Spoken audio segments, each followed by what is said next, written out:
Good afternoon and welcome to Pakistan Today News from our New York studio. I'm Chris Taylor. We begin in the Middle East, where the United Arab Emirates has announced it is withdrawing its remaining forces from Yemen. Abu Dhabi says the move is voluntary and aimed at ensuring the safety of its personnel. The decision comes amid rising tensions with Saudi Arabia, which has accused the UAE of supplying weapons to southern Yemeni separatists, an allegation the Emirati leadership strongly denies. The situation escalated after Saudi-led coalition strikes targeted a shipment believed to be linked to the UAE. In response to the latest clashes and separatist territorial gains, Yemen's Presidential Council has declared a 90-day state of emergency and annulled a key security pact with the UAE, further deepening uncertainty in the conflict-hit country.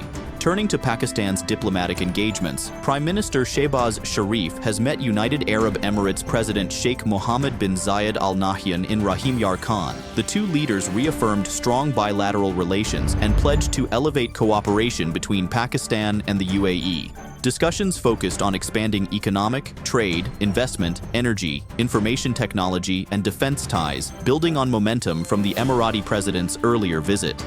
Prime Minister Shehbaz stressed the importance of boosting bilateral trade and strengthening the strategic partnership for mutual benefit, while both sides highlighted long-standing fraternal ties and shared goals of regional stability and development. Staying with regional diplomacy, Deputy Prime Minister and Foreign Minister Ishaq Dar has spoken by telephone with Saudi Foreign Minister Prince Faisal bin Farhan to discuss the current regional situation and recent developments. For more on this, we go to Islamabad and speak with our correspondent Sarah William.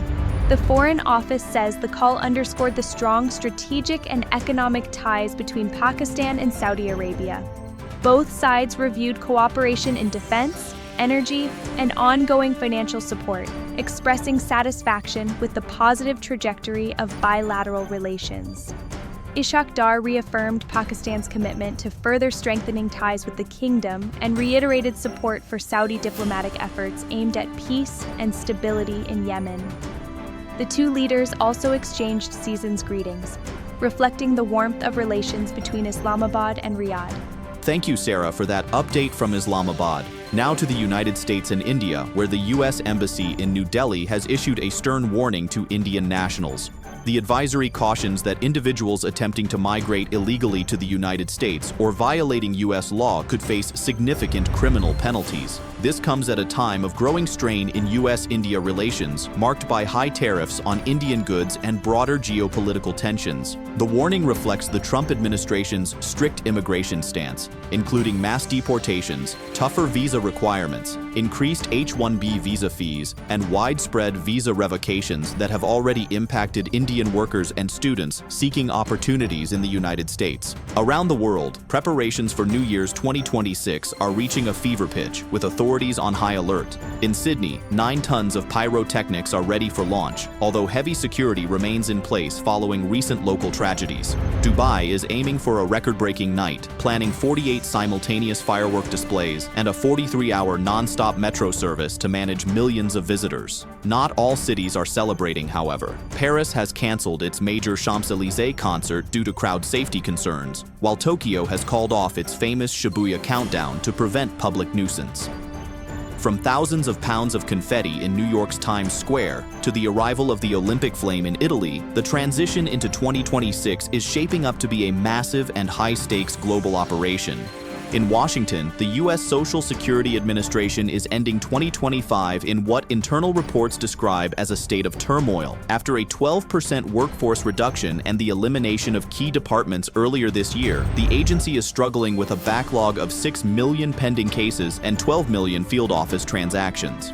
While leadership has pointed to improved digital processing speeds, internal data shows average call wait times have surged to more than 2 hours. With staffing at its lowest level in 50 years, beneficiaries are being warned of continued delays in claims processing and disability adjudications as the new year begins. And finally, severe winter weather is once again battering the United States. A powerful winter storm, following a bomb cyclone that swept through the Midwest, is now bringing heavy snow, strong winds, and frigid temperatures to the Great Lakes and Northeast. Areas from Michigan to New York have experienced treacherous conditions, prompting officials to issue travel warnings and urge motorists to stay off the roads. The storm has caused widespread power outages, leaving tens of thousands without electricity, and is expected to continue disrupting road and air travel as it moves eastward into the holiday week. Authorities are urging residents to stay indoors and prepare for prolonged severe weather. That's all for now. You're watching Pakistan Today News. I'm Chris Taylor.